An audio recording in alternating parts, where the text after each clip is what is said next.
আজকে তো আমার ভাগ্যটা খুলেই গেছিলো। দেখতে পাচ্ছ কার মুখ দেখে উঠেছিলাম, কীভাবে খেলাম, দেখতে থাকো ভিডিওটা। তো সকাল সকাল উঠে এখানে রাস্তায় হাঁটাচলা করছিলাম, করতে করতে ভাবলাম টিফিনটা বানিয়ে নিই। তো গিয়ে ফটাফট টিফিনটা রেডি করে আমি দেখো এখন খেতেও বসে গেছি, বর আর আমি দুজন মিলে। এখানে কুমড়ো আলুর তরকারি আছে, সুন্দর হয়েছিল তরকারিটা, হেবি সুন্দর খেতে হয়েছিল আর বেশ ভালোই হয়েছিল, একটু মিষ্টি মিষ্টি ঝাল ঝাল।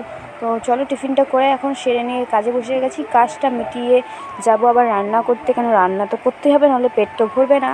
তো আজকে রান্নাটা করেছি দেখো ভাত আর ওই কুমড়োর সকালের তরকারি, পনিরটা তোমাকে একটু তুলে দেখাচ্ছি তোমাদেরকে। দেখো পনিরটা খুব নরম ছিল, প্যাকেটের পনির ছিল।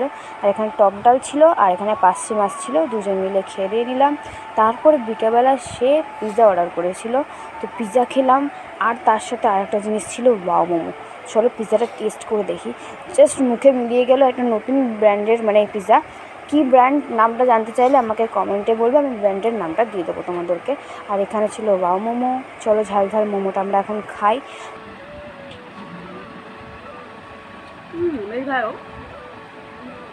কী বই দেখতে দেখতে পিৎজাটা খাচ্ছি কমেন্টে জানিও, লাইক সাবস্ক্রাইব করে দেবে। টাটা।